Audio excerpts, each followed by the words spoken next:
దేవుని పరిశునామానికి స్తోత్రం కలుగును గాక. మత్తయి రాసిన సువార్త 6వ అధ్యాయము 3వ వచనము.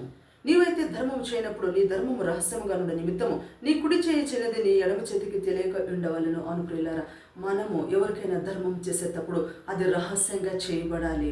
దేశంలో అనేక మంది బీదలు ఉంటారు, మన సంఘంలో అనేక మంది బీదలు ఉంటారు, మన బంధువులు, మన ఇరుగుపారు అనేక మంది బీదలు ఉంటారు. మనము వాళ్ళ మీద జాలి చూపించాలి, కరుణ చూపించాలి. వాళ్లకు మనము మన చేతనంత సహాయం చేసినప్పుడు ఖచ్చితంగా దేవుడు దానికి మనకు ప్రతిఫలం ఇచ్చి ఇంకా ఎక్కువగా మనల్ని ఆస్వాదిస్తాడు. అంతేకాకుండా మనము సంఘాల్లో వచ్చి కానుకలు వేసినప్పుడు మన కానుక కూడా రహస్యంగా దేవుడికి వేయాలి. మనం దశభాగాలు వేసినప్పుడు కూడా మనము దశభాగాలు వేసినప్పుడు దేవుడు ఖచ్చితంగా వీటన్నిటినీ రహస్యంగా చూచి ఆ దేవుడు మనల్ని ఇంకా ఎక్కువగా ఆస్వాదిస్తాడు. మన ఆర్థిక స్థితిని అభివృద్ధి పరుస్తాడు.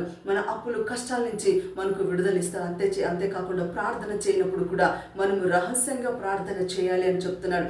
ఎప్పుడైతే మనం గదిలోకి వెళ్ళి రహస్యంగా ప్రార్థన చేసి మనము దుఃఖాక్రాంతులై మనము ఆయన సన్నిధిలో గోజారినప్పుడు దేవుడు ఖచ్చితంగా మన కన్నీటిని తీసి మనకు సంతోషము, నెమ్మది, ఆరోగ్యాన్ని ఇచ్చి అన్నిటి యందు మనల్ని ఉన్నతమైన స్థానంలో పెడతాడు. అయితే ఈరోజు మనము రహస్యంగా ధర్మము చేద్దాము, దేవుని సేవకు మనం ఇద్దాము, అంతేకాదు ప్రార్థన కూడా రహస్యంగా చేసి దేవుని దీవెనలు పొందుకుందాం. అలాంటి ఒక మంచి ఆశ్చర్యకరమైన జీవించటకు పరిశుద్ధాత్మ తండ్రి మనకు సహాయం చేయను గాక. ఆమేన్.